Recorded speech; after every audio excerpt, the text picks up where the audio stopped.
Bonjour à toutes et à tous, je suis Ahmed Pelat et bienvenue pour ce nouvel épisode de Parti pris. Je vous remercie d'être présent chaque semaine pour liker, commenter et partager. Aujourd'hui, nous allons nous concentrer sur le parti de gauche qui fut le mieux classé à la dernière présidentielle, j'ai nommé la France Insoumise.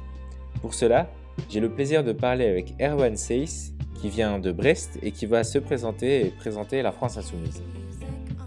Alors bonjour jeunesse de France, je m'appelle Erwan Seiss, j'ai 23 ans et je suis étudiant en histoire. Là je termine mon Master 2 cette année. J'ai commencé à m'engager en 2017, enfin en fin 2016, début 2017 pendant les élections, les dernières élections présidentielles.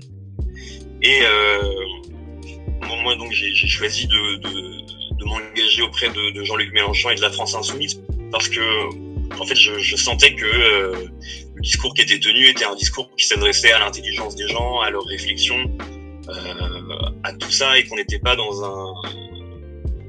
seulement dans du calcul et de la langue de bois. Donc d'emblée, c'est cette honnêteté de discours qui m'a attiré. Et puis ensuite, moi ce qui me motive dans cet engagement militant, c'est porter l'éco-social. Moi je suis d'abord l'adhérent d'un programme, d'une vision de la société qui cherche à réconcilier les citoyens avec les décisions politiques, avec la politique en elle-même, et puis qu'enfin on se mette sérieusement à considérer le dérèglement climatique et les conséquences qui vont nous tomber dessus, surtout sur nous les jeunes, dans les prochaines décennies. D'accord, et est-ce que tu peux me présenter le parti plus précisément, ainsi que ses grandes idées directrices ? La France Insoumise, quand elle a été créée en fin 2016, se voulait être un mouvement. En 2016, on voyait bien que les partis politiques déjà étaient en train de se vider de leurs adhérents, de l'intérêt qu'ils suscitaient auparavant, et on a voulu, à travers une structure plus souple, plus diverse, plus, on va dire, inclusive, plus pratique, et je dirais que le mouvement, l'idée, c'est que ça se construit dans l'action. C'est-à-dire que on n'a pas forcément, on n'est pas obligé d'attendre les consignes de tel ou tel niveau national pour agir.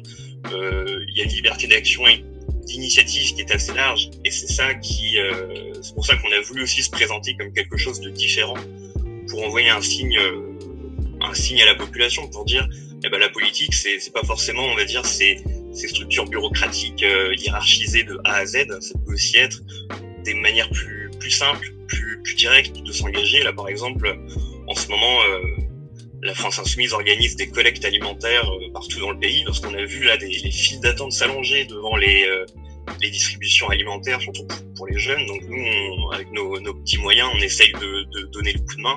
Et si tu devais inciter un jeune à intégrer la France Insoumise ou encore voter pour la France Insoumise, qu'est-ce que tu dirais ? Le message que je voudrais adresser aux gens qui nous écoutent, c'est peu importe où, mais intéressez-vous à la politique et faites-en. Et puis je pense qu'il faut pas avoir peur de se lancer dans le bain, quitte à en fait, si jamais on s'engage dans un parti et que ça nous plaît pas, on peut toujours partir, aller faire des rencontres ailleurs. Mais je pense que c'est des expériences qui sont importantes pour défendre un peu ma crèmerie, on va dire. Prenez contact, hein. Voilà, et ça coûte rien de commencer à discuter.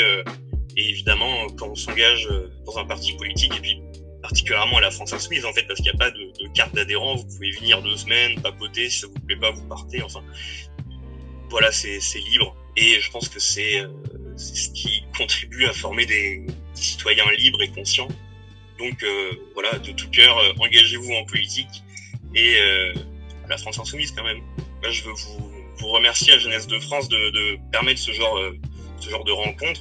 Si je devais dire un petit mot de la fin, c'est prenez soin de vous tout simplement. En fait, pensez à vous.